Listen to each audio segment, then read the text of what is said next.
Hello students, welcome to global online. This is Ankita Sood. Chhattisgarh state eligibility test paper one preparation में आज हम full syllabus mock test आपके लिए लेकर आए हैं। इस सीरीज की सबसे खास बात यह है कि ये questions as it is examination में पूछे जा सकते हैं। तो स्टूडेंट्स, ये आप लोगों के लिए बहुत इंपॉर्टेंट सीरीज है। हर एक क्वेश्चन के आंसर्स के साथ आपको मैं एंड में एक्सप्लेनेशन भी दूंगी, ताकि आपके सारे कॉन्सेप्ट्स भी अगर क्लियर नहीं है तो वो भी साथ साथ में क्लियर होते रहें। पेपर वन के फाइनल प्रिपरेशन के लिए कंप्लीट कोर्स मैं लेकर आई हूँ जहां पर डेली लाइव लेक्चर्स के साथ आपका एग्जाम से पहले पूरा सिलेबस तो कवर हो ही जाएगा। साथ ही स्टूडेंट्स आप लोगों को रिकॉर्डेड वीडियोस भी मिल जाएंगे जिससे आप लोगों को जल्दी से सिलेबस पूरा करने में बहुत हेल्प हो जाती है। फुल सिलेबस नोट्स के साथ साथ आपको यहाँ पर अपडेटेड एमसीक्यूज और मॉक टेस्ट मिल जाएंगे जिसमें से guaranteed as it is questions examination में पूछे जाते हैं। एंड सबसे ज्यादा जरूरी है ये 5000 प्लस एमसीक्यू क्वेश्चन बैंक जिसमें आपको यूनिट वाइज क्वेश्चंस अरेंज करके दिए गए हैं। इसके अंदर से ही क्वेश्चन जरूर अपकमिंग एग्जामिनेशन में एज इट इज आपको देखने को मिलेंगे। स्टूडेंट्स 50% ऑफ मैं लिमिटेड पीरियड के लिए लेकर आ रही हूँ। तो आप सभी स्टूडेंट्स गिवन नंबर्स पर कांटेक्ट कर लीजिए या फिर फ्री वीडियोस और मॉक टेस्ट के लिए ग्लोबल ऑनलाइन ऐप को जरूर डाउनलोड करिए। स्टोर सेक्शन पर सर्च बार में कोर्स का नाम लिखना है। इसके कंटेंट पर क्लिक करते ही आप लोग देखोगे कि separate videos Hindi English bilingual आप लोगों को मिल जाएगी। लाइव क्लासेस यहाँ से आप इजीली ज्वाइन कर सकते हैं। एंड इसके अलावा अगर कोई भी डाउट्स है तो गिवन व्हाट्सएप नंबर्स पर हमसे डायरेक्टली कांटेक्ट कर लीजिए। फर्स्ट क्वेश्चन है, the lower most layer of the atmosphere which is closest to the surface of the earth is known as what. अब देखिए, पृथ्वी में आपको पता है कि वायुमंडल होता है। वायुमंडल की सबसे निचली परत कौन सी है? इसमें उस परत के बारे में पूछा गया है जो कि पृथ्वी के सबसे ज्यादा नजदीक होती है। ऑप्शंस है एक्सोस्फियर, मीजोस्फियर, स्ट्रेटोस्फियर और ट्रोपोस्फियर। देखिए, ये बचपन में पढ़ी हुई चीजें हैं, बहुत आसान क्वेश्चन है। अर्थ के सरफेस के सबसे ज्यादा नजदीक होता है ट्रोपोस्फियर। करेक्ट आंसर है option number 4। Same question exam में ऐसे भी पूछा जा सकता है कि सबसे दूर कौन सी लेयर होती है, तो वो होती है एक्सोस्फियर। तो ये सीक्वेंस आप लोगों ने याद रखना है। ऑलमोस्ट कितने किलोमीटर्स का डिफरेंस होता है ये भी आपको इस इमेज में मिल जाएगा। तो बहुत इंपॉर्टेंट क्वेश्चन है। Next is, it is an online course aimed at unlimited participation and open access via the web is called what? यहाँ पर एक ऐसे ऑनलाइन कोर्स की बात बोली है जो कि स्टूडेंट्स के लिए बिल्कुल ओपन है। कोई भी स्टूडेंट जाकर उसमें कभी भी एनरोल हो सकते हैं। ऑनलाइन कोर्सेज इसमें आपको मिलते हैं। ओके, ऑप्शंस है mass oriented open course, massive open online courses, mass oriented online course या फिर mass online open course. Students, अगर इस क्वेश्चन को आप लोग ध्यान से देखोगे तो यहाँ पर आप लोगों को डायरेक्टली मूक से रिलेटेड डेफिनेशन मिल जाएगी जो कि है मैसिव ओपन ऑनलाइन कोर्सेज। ये डायरेक्टली मूक से रिलेटेड क्वेश्चन है जो कि थोड़ा सा घुमाकर पूछा गया है। तो इस तरीके के क्वेश्चंस में आपको समझना है, ध्यान से ऑप्शंस को देखना है कि क्या कहा गया है। Okay, massive open online courses यानी कि मूक क्या है? स्वयं पोर्टल का ही ये एक पार्ट है, उसी का एक वर्टिकल है जिसमें स्टूडेंट्स ऑनलाइन कोर्सेज में एनरोल हो सकते हैं। एग्जाम में ये भी पूछा जा सकता है कि मूक के कितने क्वाड्रेंट है, तो इसके होते हैं 4 क्वाड्रेंट्स। डिटेल में ऑलरेडी सेपरेट वीडियो में हम डिस्कस कर चुके हैं जिसका लिंक आपको डिस्क्रिप्शन में मिल जाएगा। अगला सवाल है, रिसर्च रिलायज ऑन एक्सपीरियंस और observation alone often without due regard for system and theory. It is a data based research. The appropriate word in the blank is what? Simple सा question है। अब students ने 2-3 बार ये question पढ़ा होगा, वो बोलेंगे मैम हमें नहीं आता। तो इसमें एक ट्रिक है, रिसर्च एप्टीट्यूड की क्लास में भी मैंने बताया है कि रिसर्च में कभी भी अगर आपको एक्सपीरियंस और ऑब्जर्वेशन ये दोनों टर्म एक साथ दिख जाती हैं, इसका मतलब है कि हम बात कर रहे हैं एम्पेरिकल रिसर्च की। तो करेक्ट आंसर है ऑप्शन नंबर 2। इसको याद कैसे रखना है? आप लोगों ने एम्पायर शब्द सुना होगा। एम्पायर कौन होते हैं? एम्पायर एक एक्सपीरियंस्ड पर्सन होते हैं जिनको उस पर्टिकुलर गेम के बारे में सब कुछ पता होता है। और एम्पायर का काम क्या होता है? किसी को ऑब्जर्व करना होता है। ठीक है, वो अनुभवी इंसान होते हैं और लोगों को या फिर गेम का अवलोकन करना उनका काम होता है। तो इस तरीके से आप एम्पेरिकल को याद रख सकते हो। स्टूडेंट्स, अगर अभी तक के जो ट्रिक्स और आंसर्स मैं आपको बता रही हूँ, जो भी चीज़ें हैं, ये सेशन अगर आपको पसंद आ रहा है और आप चाहते हो कि बाकी के सेशंस भी मैं कंटिन्यू करूँ, बाकी के ईयर्स के सेशंस भी हम कंटिन्यू करें, तो एक बार मुझे कमेंट करके आप लोग ज़रूर बता दीजिए, ठीक है? Next is the government of India conducts census after every 10 years.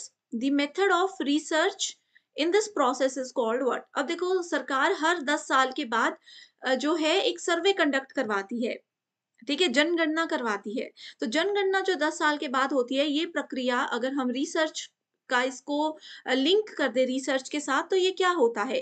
Case study, experimental research, developmental research या फिर सर्वे। तो ये क्या होता है? सर्वे होता है। आप लोगों ने भी सुना होगा, आपस में भी लोग बात करते हैं कि गवर्नमेंट की तरफ से सर्वे हो रहा है कि जनगणना करनी है, कितने लोग नए पैदा हुए, कितनों की मृत्यु हो गई, ये सब चीज़ें सर्वे के अंदर आती है, ठीक है? Next is TV channel launched for covering only engineering and technology subject is known as। तो आप सबको पता है कि स्वयं प्रभा नाम का एक प्लेटफॉर्म है, जहां पर हमारे पास अभी लेटेस्ट डेटा की अगर बात करें तो 40 डीटीए चैनल है। इसमें बोला है कि जो सिर्फ इंजीनियरिंग और टेक्नोलॉजी के सब्जेक्ट इन 40 डीटीए चैनल्स में से पढ़ाते हैं, उस चैनल का नाम क्या है? तो देखिए, ये 40 डीटीए चैनल्स के नाम याद रखने की जरूरत नहीं है। आप शुरू के 6-7 नाम याद रख लीजिए और अंत के कुछ नाम याद रख लीजिए, ठीक है? जैसे या फिर फेमस फेमस टेक्नोलॉजी जो है, इनके नाम याद रख लीजिए, बहुत आसान है, 2-3 बार पढ़ोगे तो याद हो जाएगा। सो इंजीनियरिंग और इससे रिलेटेड है Eklavya.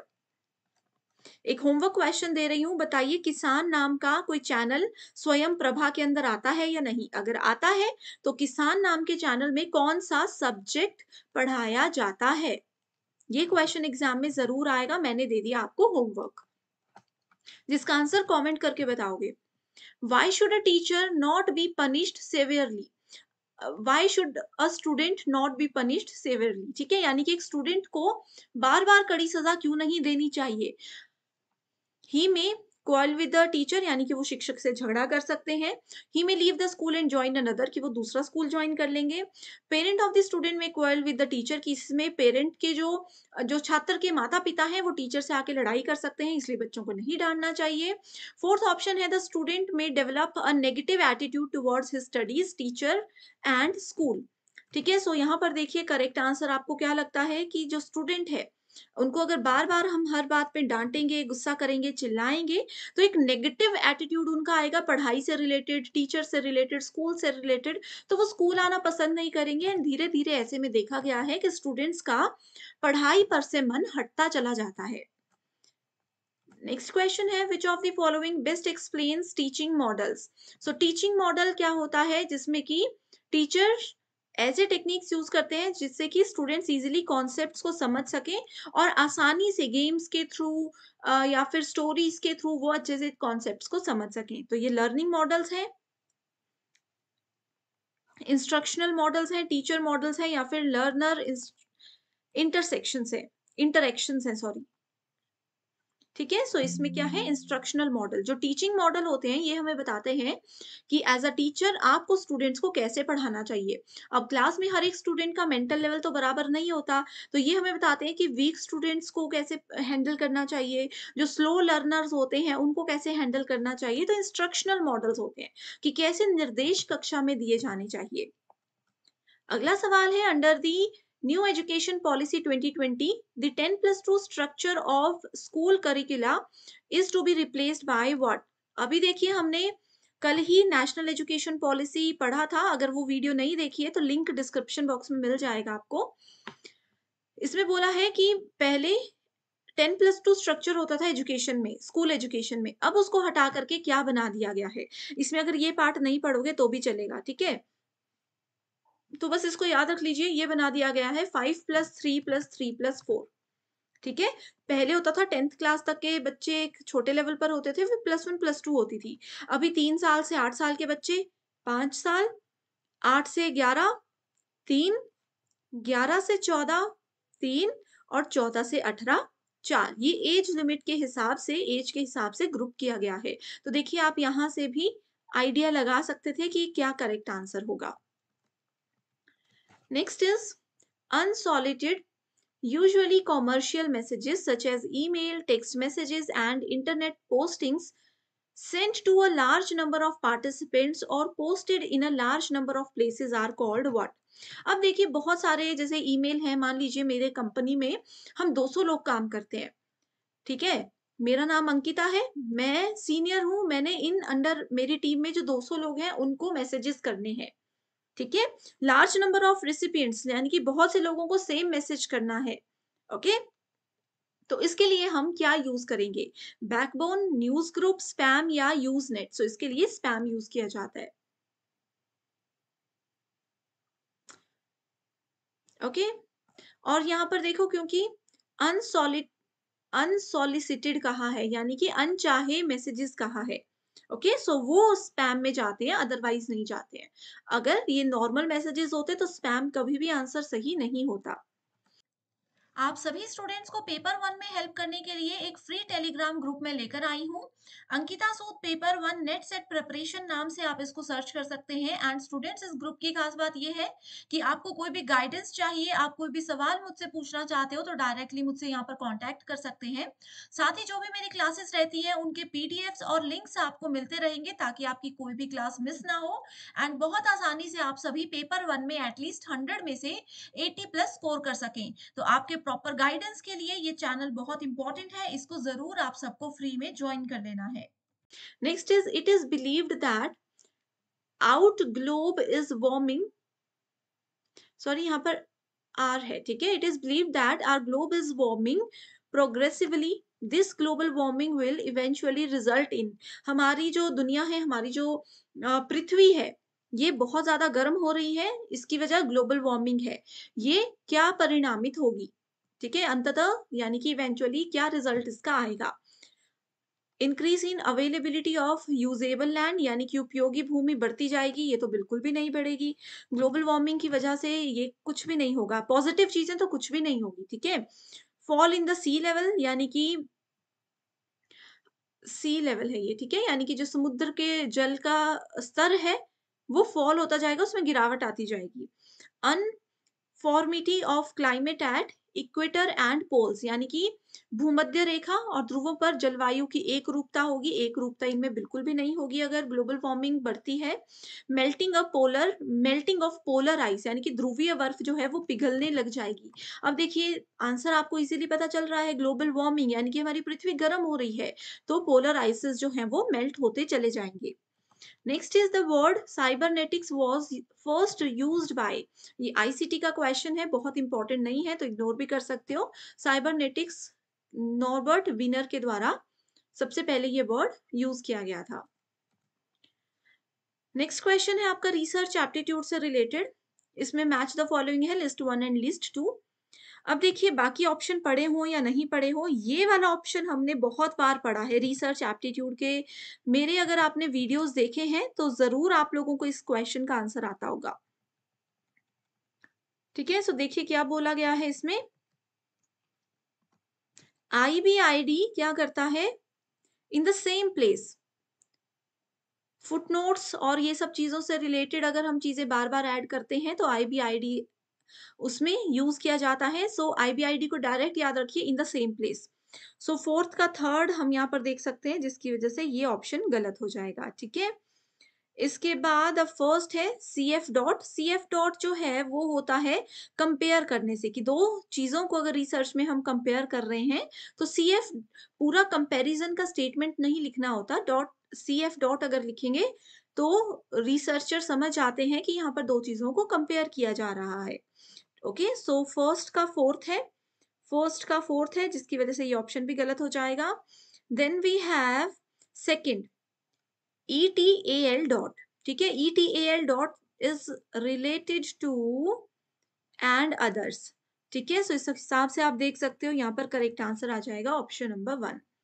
OP dot CIT is related to, it is related to in the work cited. So ज्यादा कुछ याद रही रखना, ये टर्म्स मैंने बता दी, इस क्वेश्चन से इसको नोट कर लीजिए, ये काफी है। नेक्स्ट है which one of the following is not a barrier to effective communication, यानी कि अगर दो लोग आपस में बातचीत कर रहे हैं, इन दोनों की बातचीत के बीच में कौन सा ऐसा है जो कि बाधा नहीं बन सकता? नॉइस, आसपास शोर है तो वो बाधा जरूर बनेगी। अनक्लियर ग्राफिक्स, यानी कि जो हम बातचीत कर रहे हैं, जो हम एक दूसरे को कुछ फोटोज दिखा रहे हैं वो क्लियर नहीं है, तो भी वो एक बाधा बन सकती है। इसमें पूछा है not a barrier. In attention, यानी कि मैं स्टोरी सुना रही हूँ, सामने वाला सुन ही नहीं रहा, उनका ध्यान फोन पर है, तो ये भी एक बाधा है। लोकेशन बाधा नहीं बन सकती है मोस्ट ऑफ द टाइम्स, खास तौर पर तब अगर हम इन 3 ऑप्शंस के साथ इसको कंपेयर करें। लोकेशन, अब जैसे मैं अपने सिटी में बैठ कर के आपको पढ़ा रही हूँ, आप अपने-अपने घर में अपनी-अपनी सिटी में बैठकर ये सब चीज़ें पढ़ रहे हो, ये सेशन सुन रहे हो, सो लोकेशन क्या हमारी कम्युनिकेशन में बाधा बनी है? नहीं बनी है। सो करेक्ट आंसर है option number D. It refers to the pramana of non-perception which consists in the preventative knowledge of negative facts. Okay?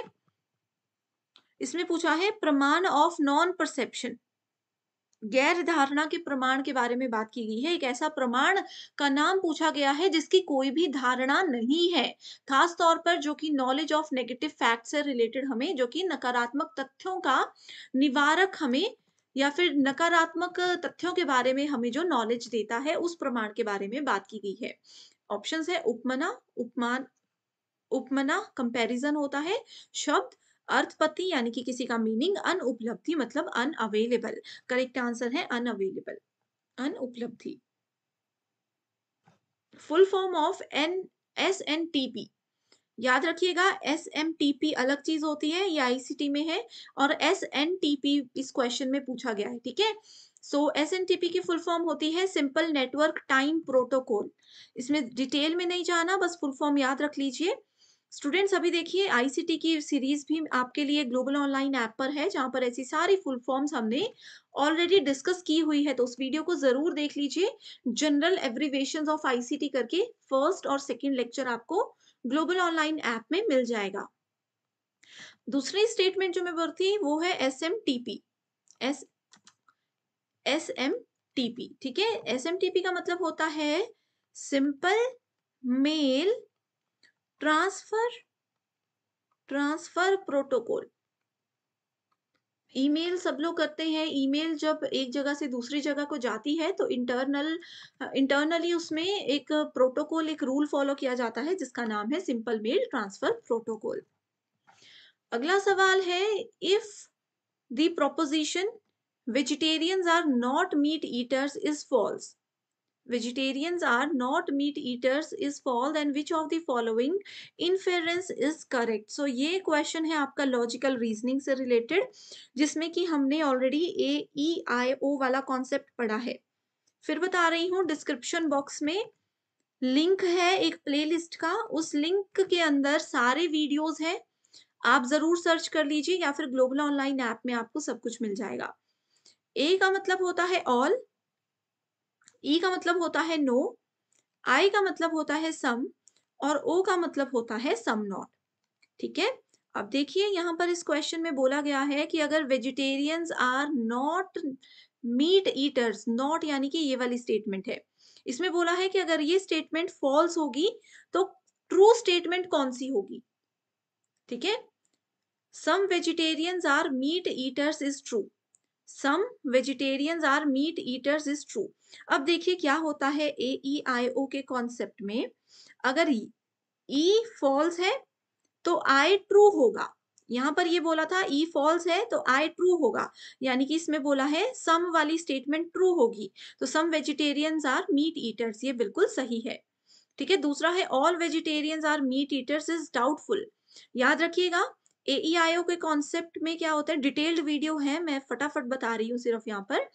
इसमें अगर नो वाली स्टेटमेंट आप लोगों की फॉल्स होती है तो ये वाली ऑल वाली स्टेटमेंट हमेशा डाउटफुल ही होगी, तो ये भी आपका करेक्ट ऑप्शन है।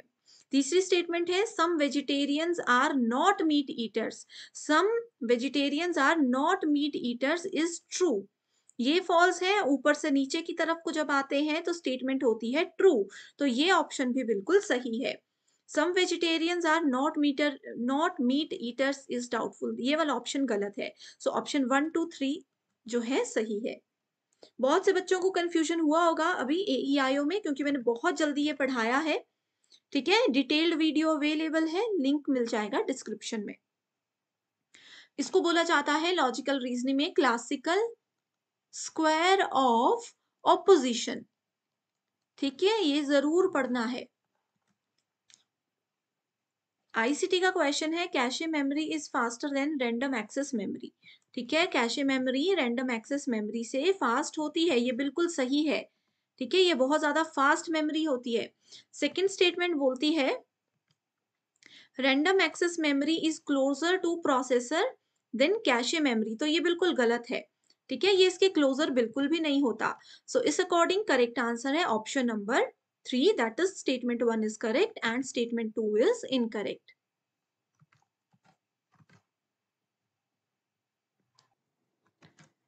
मैच द फॉलोइंग से रिलेटेड क्वेश्चन है, जिसमें एक तरफ आपको मेथड्स ऑफ टीचिंग दिए गए हैं एंड दूसरी तरफ स्टूडेंट्स आप देख सकते हो बेसिक रिक्वायरमेंट्स दी गई हैं इसी से रिलेटेड। ओके, सो यहाँ पर लेक्चर मेथड होता है। लेक्चर मेथड क्या है? एक ट्रेडिशनल मेथड है। डिस्कशन इन ग्रुप्स, बहुत से स्टूडेंट्स को एक ग्रुप में बिठा दिया जाता है, एक टॉपिक उनको दे दिया जाता है और डिस्कशन करने के लिए कहा जाता है। ब्रेनस्टॉर्मिंग में एक ऐसा टॉपिक दिया जाता है जिसके बारे में स्टूडेंट्स को ज्यादा पता नहीं होता, वो आपस में ही डिस्कशन करके चीजों को क्लियर करते हैं। एंड अगला है प्रोग्राम्ड इंस्ट्रक्शन, जो कि कहीं ना कहीं हम बोल सकते हैं कि एक कंप्यूटर एडिड टाइप का टीचिंग मेथड होता है। सो ये बहुत इंपॉर्टेंट क्वेश्चन है, यूजीसी नेट में एज इट इज आया था बहुत बार। सो देखिए, लेक्चरिंग मेथड हमें बोलता है कि use of teaching ads procedure. ठीक है, जो टीचिंग एड्स होते हैं, जो पढ़ाने में एक टीचर को मदद करते हैं, जैसे कि ब्लैक बोर्ड, व्हाइट बोर्ड, ठीक है, बुक्स होती हैं, नोटबुक्स होती हैं, मैप्स होते हैं। सो ये सारी teaching ads procedures lecturing method में इस्तेमाल किए जाते हैं। सो ए को हम थर्ड के साथ मैच करेंगे and easily you can C direct answer हमें मिल जाएगा, that is option number D. ठीक है, अगला भी देखते हैं इसमें। Discussion in groups, group discussion जो होता है that is production of large number of ideas. Group discussion में बहुत ज्यादा आइडियाज जनरेट होते हैं। जैसे मान लीजिए 5 स्टूडेंट्स अगर ग्रुप में हैं, एक ने कहीं से भी बात शुरू की, उनकी बात से कोई दूसरा पॉइंट उठाकर दूसरे पर्सन ने कुछ और बात बोल दी, तो करते करते डिस्कशन आगे बढ़ती जाती है और बहुत से नए आइडियाज जनरेट होते हैं। Next we have is brainstorming, small step presentation with feedback provided. ठीक है, इसमें टीचर का भी इन्वॉल्वमेंट होता है, स्टूडेंट्स भी आपस में फीडबैक दे सकते हैं और टीचर्स भी दे सकते हैं। Then we have programmed instruction, content delivery in a liquid language. ठीक है, एक प्रोग्राम्ड इंस्ट्रक्शन यानी कि मैं पूरा प्लान करके आई हूँ क्या पढ़ाऊंगी, कैसे पढ़ाऊंगी, और डायरेक्ट आप लोगों को इंस्ट्रक्शंस दूंगी। सिंपल सी लैंग्वेज में डायरेक्ट जो कंटेंट है वो आपको डिलीवर करवाया जाएगा, कोई इसमें ज्यादा एडवांस चीजें नहीं होती हैं। ओके, सो नेक्स्ट क्वेश्चन है फ्लाई ऐश से related. So here as you can see, fly ash produced in thermal power plants is an eco-friendly resources for use in what? So agriculture as micronutrient, इसमें इसको use किया जाता है fly ash को। ठीक है, fly ऐश इसी से रिलेटेड होता है। Then we have wasteland development, बिल्कुल सही। Dam and water structures holding, बिल्कुल सही। एंड ब्रिक इंडस्ट्री, ये भी सही है। सो करेक्ट आंसर हो गया ए, बी, सी एंड डी। इस तरीके के क्वेश्चंस में समझाने का कुछ नहीं है, बस आप लोगों को याद रखनी है थोड़ी सी चीजें। नेक्स्ट क्वेश्चन है मैच द फॉलोइंग से रिलेटेड, जहां पर आप देखोगे आर के लक्ष्मण, के एस पिलाई, केशव, ईपी यूनिवर्स, ईपी उन्नी। ठीक है, एंड दूसरी तरफ कुछ नाम दिए गए हैं, जैसे न्यूज़पेपर के नाम है यहाँ पर। ठीक है, आपको बताना है कौन इनके डेवलपर हम बोल सकते हैं। सो करेक्ट आंसर पे जाते हैं डायरेक्टली। इस तरीके के क्वेश्चंस इंपॉर्टेंट तो नहीं होते हैं, क्योंकि हम आइडिया नहीं लगा सकते क्या पूछा जाएगा, तो आप इसका डायरेक्ट आंसर देख सकते हो। देखिए, इसके आंसर में हमें बोलता है आर के लक्ष्मण जो है, that is a person who is related to Times of India. Then we have K.S. Pillai. He is related to Shankar's Weekly. Then we have Keshav is related to The Hindu. And E.P. Unni is related to The Indian Express. ठीक है, so not important question, but फिर भी एक बार पढ़ लीजिएगा। इस question में, जैसे ये 2023 में क्वेश्चन आया है सेट एग्जाम में, तो आप ये देख सकते हो 2024 में या उसके बाद ये पेपर में कैसे आएगा। जैसे कि Times of India, Shankar's Weekly, Hindu and Indian the Express. ठीक है, ये 4 ऑप्शंस कवर हो गए। आप इसके बाकी के ऑप्शंस से रिलेटेड इंफॉर्मेशन पढ़ सकते हो। ठीक है, द स्टेट्समैन, द ट्रिब्यून और दी टेलीग्राफ, इन तीनों से रिलेटेड जो इम्पोर्टेंट नेम्स हैं या डेट्स हैं कि ये न्यूज़पेपर्स कब बने थे, या इनसे रिलेटेड जो भी इंफॉर्मेशन है वो आप ले सकते हो। एक्सपेक्टेड है कि अपकमिंग एग्जामिनेशन में ये एज इट इज पूछी जाए। Geometry in ancient India was discussed in what? So देखिए, प्राचीन भारत में ज्योमेट्री के बारे में कहाँ पर डिस्कस किया गया था? ऑप्शंस है अर्थशास्त्र, चरक संहिता, सल्व सूत्र या फिर सुश्रुत संहिता। सो ये बहुत इंपॉर्टेंट क्वेश्चन है एंड इसका जो आंसर है वो रहेगा सल्व सूत्रा। जब भी हम ज्योमेट्री के बारे में बात करते हैं तो आपको समझ आना चाहिए कि सल्व सूत्रा में ही इसके बारे में सब कुछ लिखा गया है। एंड ये कौन से पीरियड की बात है? ये आपके वैदिक पीरियड की ही बात है।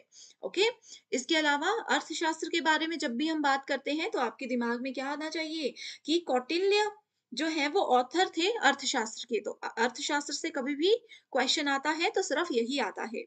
अगला है चरक संहिता। सो चरक संहिता आयुर्वेदा से रिलेटेड एक ओल्डेस्ट ट्रीटी है जिसमें एंशियंट मेडिकल साइंस और आयुर्वेदा के बारे में काफी ज्यादा जानकारी मिल जाती है। एंड फोर्थ ऑप्शन है सुश्रुत संहिता। सो ये क्या होता है? सुश्रुत संहिता, चरक संहिता जो है ये कहीं ना कहीं एक दूसरे से जुड़े हुए होते हैं। सुश्रुत संहिता मेडिकल ट्रीटी का एक बहुत जाना माना नाम है जिसको कि हम फादर ऑफ सर्जरी भी कह सकते हैं। ओके, सुश्रुत को फादर ऑफ सर्जरी कहा जाता था एंड उसी के नाम पर ये बना हुआ है।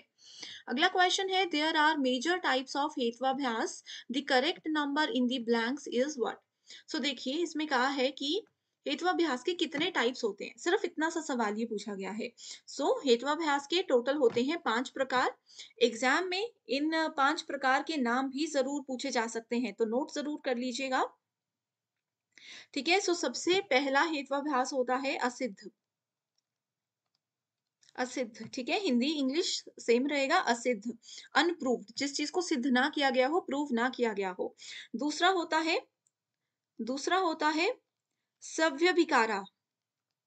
सभ्य विकारा, irregular middle, fallacy of irregular middle इसको बोलते हैं। तीसरा आ जाता है हमारे पास सत प्रतिपक्ष। एच नहीं होगा, सत प्रतिपक्ष होगा। ठीक है, इसके बाद चौथा आ जाता है बाधिता एंड फिफ्थ आ जाता है विरुद्ध, जो कि बहुत इंपॉर्टेंट है। विरुद्ध को हिंदी में बोला जाता है इसको इंग्लिश में कहा जाता है जनरल टर्म में कॉन्ट्राडिक्टरी मिडल। ठीक है, विरुद्ध, किसी के विरुद्ध, किसी के अगेंस्ट अगर हम बोलते हैं तो उसको विरुद्ध कहा जाता है। तो ये हेत्वाभ्यास के 5 प्रकार। अगला क्वेश्चन है राइट टू एजुकेशन एक्ट यानी कि शिक्षा का अधिकार अधिनियम जो कि 2009 में बनाया गया था। ठीक है, it covers children of age group what? So कौन से एज ग्रुप के बच्चों को इस अधिनियम के अंदर कवर किया जाता है? सो ऑप्शंस हैं 3 से 18 साल, 5 से 18 साल के बच्चे, 5 से 14 साल के बच्चे या फिर 6 से 14 साल के बच्चे। सो करेक्ट आंसर है 6 से 14 साल के बच्चों को राइट टू एजुकेशन एक्ट 2009 के अंदर कवर किया गया है। तो इसमें समझने का कुछ नहीं है, बस याद रख लीजिए। ठीक है, the vihara of Vikramshila was established by whom? ठीक है, विक्रमशिला यूनिवर्सिटी एंशियंट यूनिवर्सिटी एक बहुत ही ज्यादा फेमस थी। इसमें जो विहार की बात की गई थी ये किसके द्वारा स्थापित किया गया था? सम्राट धर्मपाल, गौतमी पुत्र शातकर्णी, सम्राट अशोक, वासुदेव कर्ण कर्ण ठीक है, सो यहाँ पर करेक्ट आंसर है आपके पास सम्राट धर्मपाल। तो ये एज इट इज हमने चीजें पढ़ी हैं अपने थियरी सेशंस में भी। इसके अलावा स्टूडेंट्स, विक्रमशिला यूनिवर्सिटी कब बनी थी, कहाँ बनी थी, इसकी लोकेशन पहले थी, अब क्या है, क्या सेम लोकेशन पे अभी भी है, अब ये यूनिवर्सिटी है या नहीं है? तो ऐसे सब सवाल एग्जाम में आते हैं। विक्रमशिला, तक्षशिला, नालंदा, वल्लभी यूनिवर्सिटी, ये बहुत सी एंशियंट इंडियन फेमस यूनिवर्सिटी है जो कि एग्जाम में आती ही है। ऐप में आप लोगों को मिल जाएंगी इसकी ऑलरेडी वीडियोस, देख सकते हो। The treatise Brihajjatakam was written by whom? So it was written by Varahamihira. Brahmamihira के द्वारा ये लिखा गया था। अगला क्वेश्चन रिसर्च से रिलेटेड है, जहां पर एक तरफ उसके टाइप्स और दूसरी तरफ कैरेक्टरिस्टिक्स दी गई हैं। ओके, सो रिसर्च में फंडामेंटल बेसिक रिसर्च होता है, अप्लाइड रिसर्च, एक्शन रिसर्च और इवैल्यूएटिव रिसर्च। सो देखते हैं options. Finding out the extent of perceived impact on an intervention, developing an explanation through theory building. So देखो सेकंड जो ऑप्शन है ये हमें आंसर ढूंढने में बहुत ज्यादा मदद कर सकता है। कैसे कैसे कर सकता है, देखिए second option, developing an explanation through theory building. हम लोगों ने क्या किया, थ्योरी पहले बिल्ड कर ली, यानी कि नॉलेज गेन कर लिया, उसके बाद उसकी एक्सप्लेनेशन को हमने क्या करना है और वहां पे ज्यादा डेवलप करना है। इसमें बोला गया है improving an existing situation, improving an existing situation through use of intervention, यानी कि जो हमारे पास ऑलरेडी नॉलेज है उस नॉलेज को यूज करके हम एग्जिस्टिंग सिचुएशन को बेहतर बना सकते हैं, किसी प्रॉब्लम से बाहर इजीली निकल सकते हैं, तो वो होता है एक्शन रिसर्च, इमीडिएट एक्शन जहां पर लिया जाता है। ठीक है, इसके बाद आता है exploring the possibility of a theory for use in various situations. जो थ्योरी हमने कलेक्ट की थी, जो थ्योरी हमने पढ़ी थी, जो नॉलेज हमने गेन किया था, उस नॉलेज को अलग अलग सिचुएशंस में कैसे इस्तेमाल किया जा सकता है, क्या क्या उसकी पॉसिबिलिटीज हैं, वो सब हमें कौन बताता है, वो हमें बताता है applied research. Theme based interaction among participants, so ये आ जाता है आपका फंडामेंटल रिसर्च। सो इस अकॉर्डिंग देखेंगे, correct answer is option number B. अगला सवाल है असर्शन रीजन बेस्ड। देखो बच्चों, अगर अभी आपको भी कंफ्यूजन है कि असर्शन रीजन बेस्ड क्वेश्चंस को कैसे सॉल्व करते हैं और चाहते हो कि डिटेल में एक ट्रिक्स वाली वीडियो लेकर आऊं, तो कमेंट कर दीजिएगा, मैं बता दूंगी आपको कि असर्शन रीजन बेस्ड क्वेश्चंस को कैसे सॉल्व करते हैं। सो असर्शन बोलती है, एक दावा यहाँ पर किया जा रहा है जो बोलता है कि the reservation of 33% of seats for women in parliament and state assembly does not constitutional amendment legislature require. ठीक है, तो इसमें बोला है कि 33% जो महिलाओं के लिए सीट्स रिजर्व वाला कॉन्सेप्ट शुरू किया गया है पार्लियामेंट में and state parliament and state assembly जो है वो इस चीज को नहीं मानते, वो बोलते हैं कि इस चीज की जरूरत नहीं थी। तो ये बिल्कुल सही है, असर्शन बिल्कुल सही है। उसके बाद रीजन इसका बोलता है कि political parties contesting election can allot 33% of seats they contest to women candidates without any constitutional amendment। तो ये बिल्कुल गलत स्टेटमेंट है। तो यहीं से अगर आप ये समझ आते हो कि कौन सा स्टेटमेंट सही है, कौन सी गलत है, तो यहीं से आपके 90% प्रॉब्लम सॉल्व हो जाएगी। तो देखिए, both A and B are true, ये गलत है, इसमें भी बोला है ये भी गलत है, यहाँ से हमें करेक्ट आंसर मिल गया, that is option number C. Communication unit का क्वेश्चन है, communication refers to dialogic relations और face to face verbal communication. ठीक है, ये बोलता है कि फेस टू फेस दो लोग एक दूसरे के सामने बातचीत कर रहे हैं, कुछ डायलॉग्स एक दूसरे पे बातें कर रहे हैं, इस तरीके से face to face verbal communication between two people involving their mutual ideas.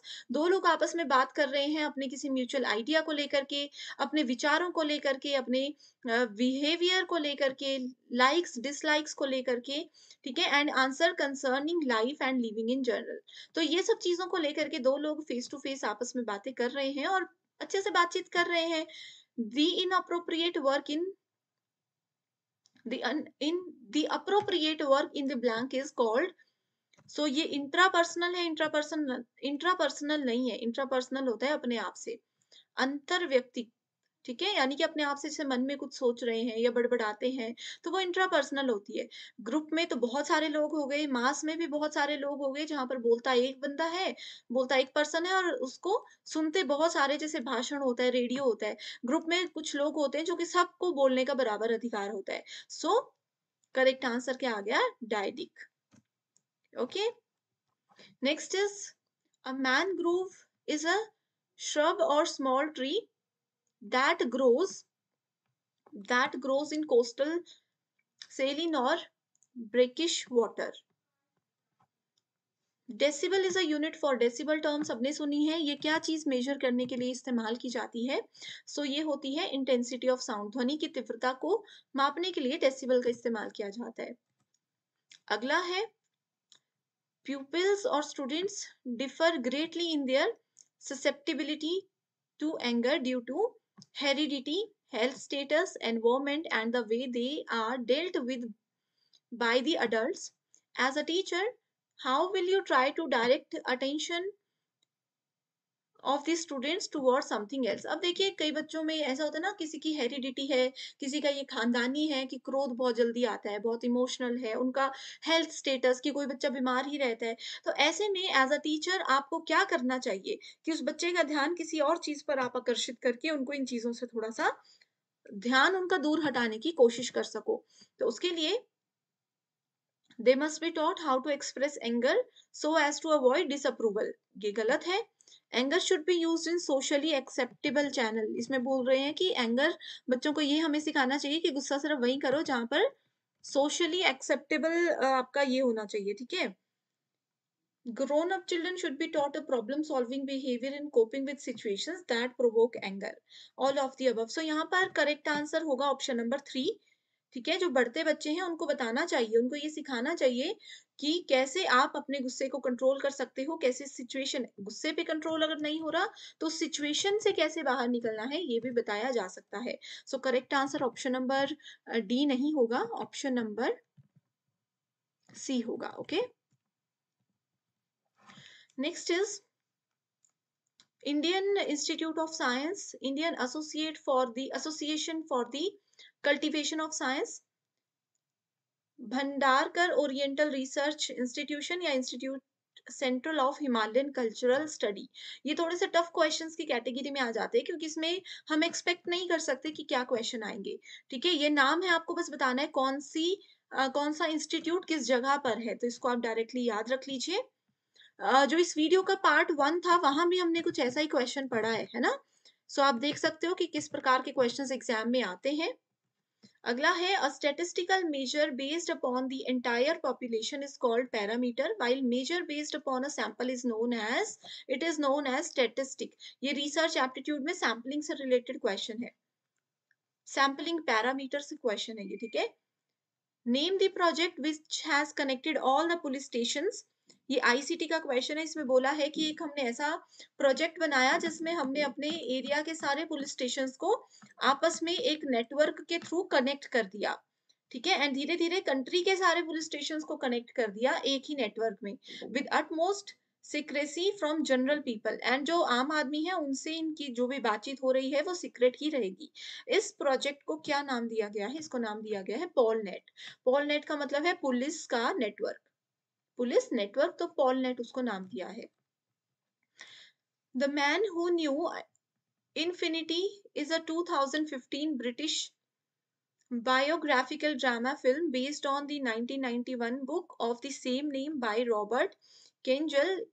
It is about the Indian mathematician Srinivasa Ramanujan. ठीक है, सो ये भी क्वेश्चन ऐसा है कि इंपॉर्टेंट नहीं बोल सकते, बस जनरल उसमें आ सकता है कभी।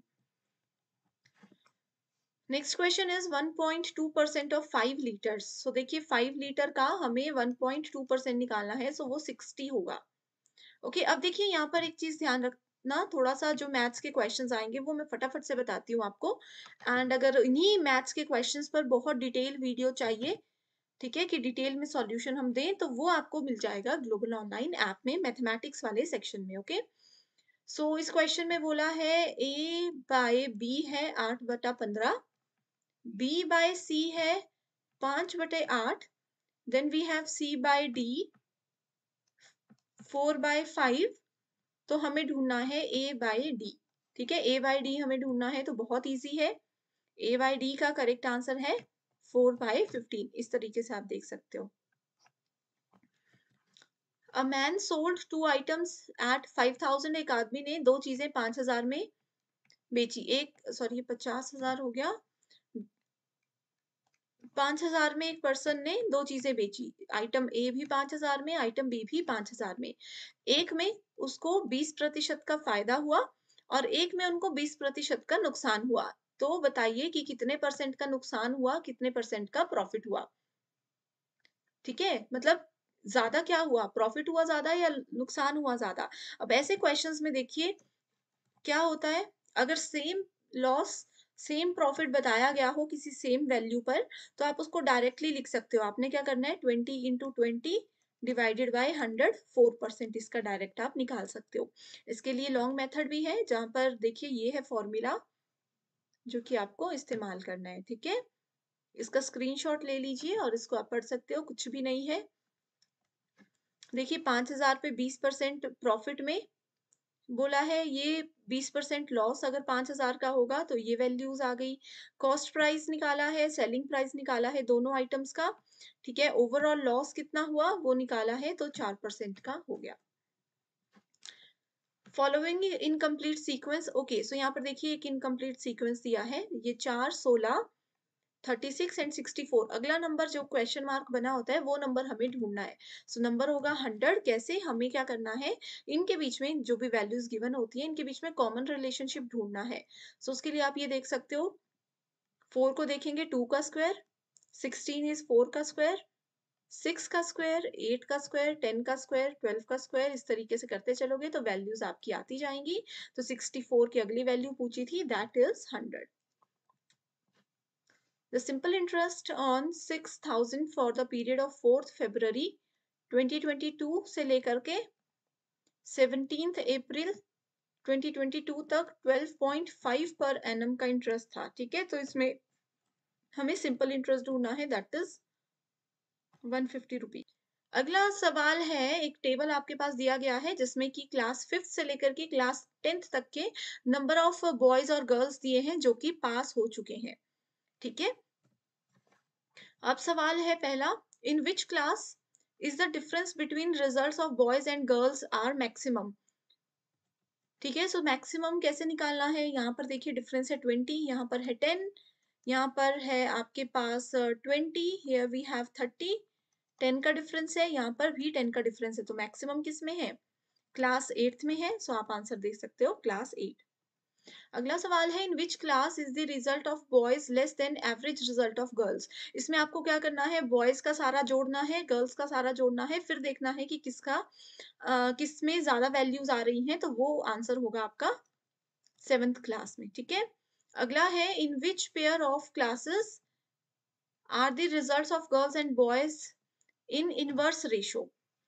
सो इसका आंसर होगा ये इनवर्स रेशो, मतलब मान लीजिए गर्ल्स एंड बॉयज बोला है, तो गर्ल्स में आपका ये क्लास है और बॉयज में ये क्लास है, ठीक है। इस टेबल को बना लीजिए। इनवर्स में आपको ये देखना है, जैसे मान लीजिए कि इस वाले सेक्शन में रेशो क्या निकल रहा है, बॉय ज्यादा है, 8/6 का रेशो है, ठीक है। तो ऐसे आप लोगों को क्या करना है, चीजें वैल्यूज इसकी निकालनी है। जैसे कि मैंने बताया है, इन्हीं मैथ्स के क्वेश्चंस पर डिटेल्ड वीडियो ऑलरेडी अवेलेबल है, उसको फॉलो कर लीजिएगा। अगला सवाल है आपका, देखिए अगले जो क्वेश्चंस हैं वो आपके इस पैराग्राफ के बेस पर रहेंगे। इस वीडियो को पॉज कर लीजिए, स्क्रीनशॉट ले लीजिए इसका और फिर अगले क्वेश्चन पर जाइए। मैं डायरेक्टली आपको आंसर्स बताती हूँ, कोशिश कीजिएगा कि पैराग्राफ को खुद से सॉल्व करें। Thank you so much and I wish you all the very best.